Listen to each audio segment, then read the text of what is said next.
Okay student, week 9 का clip number 2 को का हम स्टार्ट करने लगे हैं। अच्छा जैसे हमें क्लियर हो गया है कि हमारे पास बाइट फॉर्म भी हो सकती है, वर्ड फॉर्म भी हो सकती है। तो अब ज़रा हम कुछ एग्जांपल्स की तरफ जाते हैं। कुछ फ्लैग्स का यहाँ पर जिक्र है, ये आप लोग ज़रा देख लें कि हमारे पास कौन कौन से फ्लैग्स का यहाँ पर अफेक्ट होता है। ठीक है, फ्लैग्स के बारे में आप ऑलरेडी आप लोग जानते हैं। अभी एग्जांपल में भी हम ज़रा फ्लैग को देख लेते हैं। ठीक है। अच्छा, यहाँ पर हम एक वर्ड फॉर्म की एक मल्टीप्लिकेशन कर रहे हैं इस एग्जांपल में। तो इसमें हमारे पास ए एक्स में 1 पड़ा हुआ है और बी एक्स में हमारे पास just sake of complexity reduce करने के लिए हमने यहाँ पर बाइनरी नंबर नहीं दिया, हमने एक हेक्साडेसिमल नंबर दे दिया। ठीक है। तो ये एफ एफ एफ आपको पता है कि 16 की 16 बिट वंस होंगी। ठीक है। तो इंस्ट्रक्शंस जो हम लेकिन इस ये टास्क परफॉर्म करने के लिए हम इंस्ट्रक्शन लिखेंगे, it will be multiplication B X, because हमारे पास एक जो है बी एक्स में और हमारे पास ए एक्स में 1 पड़ा हुआ है। तो होगा ये कि अगर आप इसको कैलकुलेट करके देखें तो ये बनता है 65,535। ठीक है। और 1 है तो ये वही चीज़ आ जाएगी। तो मेरे पास ये इसका ये जो है आपको ये डेसिमल प्रोडक्ट आ जाएगा। और अगर इस डेसिमल प्रोडक्ट को मैं हेक्सा में कन्वर्ट करूँ तो ये आ जाएगा। और ये रिप्रेजेंट कैसे होगा, मेरे पास डी एक्स में तमाम बिट ज़ीरो होंगी, क्योंकि अभी थोड़ी देर पहले हमने पढ़ा है कि हमारे पास अगर वर्ड की फॉर्म में मल्टीप्लिकेशन होगी तो हमारे पास जो हायर 16 बिट्स हैं इधर आएंगी और लोअर 16 बिट्स इधर आएंगी। और थोड़ी देर हमने पहले पढ़ा था कि हमारे पास अगर वर्ड फॉर्म में होगा तो हमारे पास जो मल्टीप्लिकेशन का रिज़ल्ट है दैट विल बी 32 बिट्स। तो यहाँ पर हमारे पास अगर हम देखें डी एक्स 4 हेक्सा करेक्टर्स हैं, दिस मीन्स कि एक बिट के लिए कितने चाहिए होंगे, एक हेक्सा करेक्टर की कितनी बिट्स चाहिए होंगी, 4। तो 4 हेक्सा करेक्टर्स हैं, 16 बिट्स इधर 16 बिट्स इधर। तो ये वाला जो पार्ट है लोअर 16 बिट्स जो हैं वो ए एक्स में जाएंगी और जो हायर 16 बिट्स हैं वो डी एक्स में जाएंगी। ये एग्जांपल इसलिए भी ज़रूरी है ताकि जब हम आगे एग्जांपल्स करेंगे तो आपको क्लियरली पता होना चाहिए कि कौन सी वैल्यू कहाँ पर जा रही है। अच्छा, यहाँ पर हमारे पास कैरी फ्लैग और ओवरफ्लो फ्लैग में ज़ीरो ही है, क्योंकि यहाँ पर हमारे पास कुछ ओवरफ्लो अकर नहीं हुआ। ठीक है। और अच्छा, अब हम एक और एग्जांपल करते हैं जो थोड़ी सी इससे कॉम्प्लेक्स तो नहीं है, लेकिन उसमें नंबर हमारे पास कुछ ज़्यादा हैं। अच्छा, हमारे पास ए एक्स में ये वैल्यू पड़ी हुई है, ठीक है, ओके। और बी एक्स में हमारे पास ये वैल्यू पड़ी हुई है। अब देखिए यहाँ पर हमारे पास ये थोड़ा सा ज़्यादा बड़ी हमने वैल्यूज़ ली हैं। वही रजिस्टर्स हैं, तो हमारे पास जो इंस्ट्रक्शन लिखी जाएगी वो सेम लिखी जाएगी, सिर्फ इनमें अब वैल्यूज़ डिफरेंट है। तो अगर इन दोनों का हम डेसिमल मल्टीप्लिकेशन करें तो हमारे पास रिज़ल्ट ये आता है, हेक्सा करें तो ये आता है। अच्छा, अब यहाँ पर इंपॉर्टेंट बात क्या है, ये शुरू की 16 बिट डी एक्स में जाएगी और जो ये लोअर 16 बिट्स हैं वो ए एक्स में जाएगी। यहाँ पर हमारे पास ओवरफ्लो अकर हो रहा है, क्योंकि यहाँ पर जो हमारे पास है वो रिज़ल्ट 32 बिट से ज़्यादा आ रहा है, यानी हमारे पास रिज़ल्ट जो है 33 बिट पर या उससे ज़्यादा बिट्स पर आ रहा है। दैट इज़ वाई हमारे पास यहाँ पर कैरी फ्लैग और ओवरफ्लो फ्लैग 1 हो रहा है। ये जब हम लॉजिकल ऑपरेशंस देख रहे थे तो ये बात हमने वहाँ पर भी देखी थी, और हमने चैप्टर नंबर 5 है मेरे ख्याल से बुक का, उसमें भी हमने फ्लैग्स को देखा था कि कैसे उनका इंस्ट्रक्शंस की एग्जीक्यूशन का उन पर इम्पेक्ट होता है। तो ये इन्हें बड़ा यहाँ पर क्लियरली लिखा हुआ है कि ये हमारे पास इस अफेक्ट की वजह से। अच्छा, अब हम एक और एग्जांपल करते हैं ताकि हमारा जो कॉन्सेप्ट है वो मज़ीद क्लियर हो जाए। अच्छा, हमारे पास एक हाई लेवल लैंग्वेज स्टेटमेंट है, a is equal to 5 into a minus 12 into B.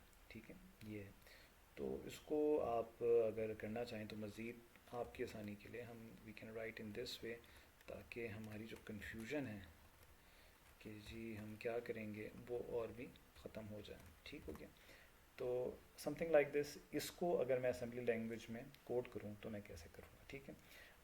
Again इस वर्ड में हम इसे ले रहे हैं, आप अगर इसको देखना चाहते हैं मोस्ट प्रॉबेबली यहाँ पर अगर ये 16 बिट का है तो हमें 16 बिट में रहना पड़ेगा, लेकिन आप इसको अगर उसमें लेना चाहें ए और बी, अगर हमारे पास 8 बिट्स के हों तो आप इसको ए एल वगैरह में भी ले सकते हैं। लेकिन यहाँ पर चूँकि लिखा हुआ है हमारे पास वर्ड है यानी 16 बिट का है, तो हमें इसलिए 16 बिट पे ही जाना पड़ेगा। तो हम क्या करेंगे, हम क्योंकि हमें यहाँ पर ये पता है, हमने ऊपर यहाँ पर देखा था कि हमारे पास जो वैल्यू है इट शुड आइदर बी, अगर वो 8 बिट की तो ए एल में होनी चाहिए, अगर वो 16 बिट की तो कहाँ पर होनी चाहिए, ए एक्स में होनी चाहिए।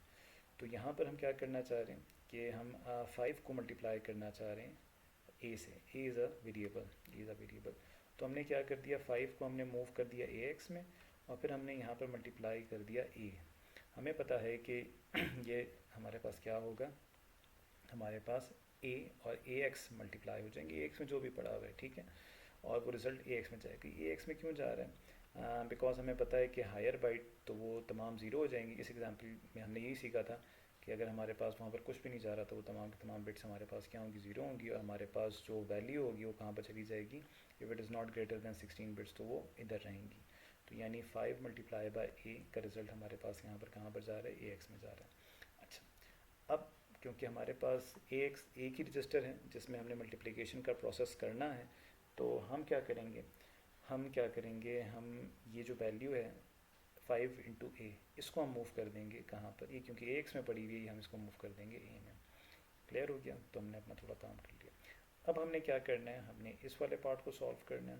तो एग्जैक्टली हम वैसे ही करेंगे जैसे हमने पहले किया था, हम 12 को ए एक्स में मूव कर देंगे। क्लियर हो गया। अच्छा, जब ये हम इधर मूव कर देंगे तो फिर हम बी को मल्टीप्लाई कर देंगे इसके साथ, ये बात भी हमें समझ आ गई। और अब हमारे पास ए एक्स में पड़ा हुआ है ये, क्योंकि हमें पता है कि डी एक्स में वो तमाम की तमाम हमारे पास क्या है, ज़ीरो है। तो अब फाइनली अगर मैं ए में से ए एक्स माइनस करूँ, क्योंकि ए में मेरे पास क्या पड़ा हुआ है, दिस थिंग, और मेरे पास ए एक्स में क्या पड़ा हुआ है, मेरे पास ये पड़ा हुआ है, यानी ये वाली चीज़ पड़ी हुई है। यानी ये चीज़ मेरे पास ए में पड़ी हुई है, ये चीज़ मेरे पास कहाँ पर पड़ी हुई है, ए एक्स में पड़ी हुई है, और रिज़ल्ट में कहाँ पर स्टोर करना चाह रहा हूँ, ए में। तो अगर मैं सब्ट्रैक्शन वाला ये प्रोसेस अप्लाई करूँगा तो मेरे पास ये वाली हाई लेवल लैंग्वेज की जो एक स्टेटमेंट थी वो बड़ी आसानी से मेरे पास क्या हो जाएगी, असेंबली कोड में डिक्लेयर हो जाएगी। अच्छा, ये बात हमें समझ आ गई, बहुत सिंपल सी एग्जांपल थी। अब थोड़ा सा हम आगे चलते हैं, थोड़ा सा हम अपना जो लेवल ऑफ अंडरस्टैंडिंग है उसे बढ़ाते हैं। फैक्टोरियल बहुत कॉमन एग्जांपल, ऑलमोस्ट हर प्रोग्रामिंग लैंग्वेज में आप देखते हैं।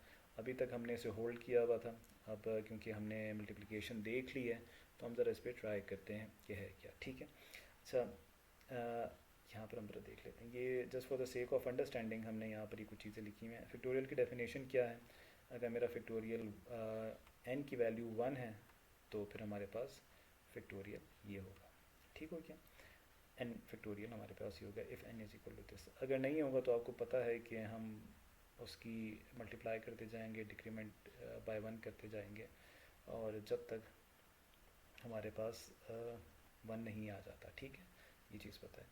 तो ये एक सूडो कोड है सिंपल सा, ये सूडो कोड से भी आप लोग अच्छी तरह वाकिफ़ हैं, because it is a pseudo code which can be applied to any programming language. तो ये स्टेप्स हैं जिसमें हमारे पास हम फैक्टोरियल कैसे कैलकुलेट करेंगे। तो ये आपके सामने है, हमारे पास प्रोडक्ट है, हमारे पास 1, पहले हम क्या करेंगे, टर्म इज़ अ वेरिएबल जिसमें n है, लूप चलाएंगे कितनी दफ़ा, जितना हमारे पास नंबर है जिसका हमने, फॉर एग्जांपल अगर 3 है तो हम 3 टाइम्स चलाएंगे, 10 है तो हम 10 टाइम्स चलाएंगे, तो ये 10 टाइम्स लूप चलेगा फॉर एग्जांपल, या 3 टाइम्स कर लें। तो फिर हम पहले इसको 1 से मल्टीप्लाई करेंगे, फिर हम इसमें माइनस कर देंगे तो अब हमारे पास 2 रह जाएगा, एंड जब तक हमारे पास ये बेस कंडीशन नहीं आ जाती तो हम यहाँ पर करते जाएंगे, और हम इसके रिज़ल्ट को प्रोडक्ट में सेव भी करते जा रहे हैं। तो हम अभी 86 में भी हम यही कुछ करने वाले हैं। अच्छा, ये प्रोग्राम थोड़ा सा ज़्यादा कॉन्सेप्चुअल है, तो इसको हम नेक्स्ट क्लिप में ले जाते हैं, क्लिप नंबर 3 में, ताकि वहाँ पर आराम से हम डिटेल में डिस्कशन कर सकें। ठीक हो गया जी, थैंक यू सो मच। हम अभी क्लिप नंबर 3 की तरफ जा रहे हैं।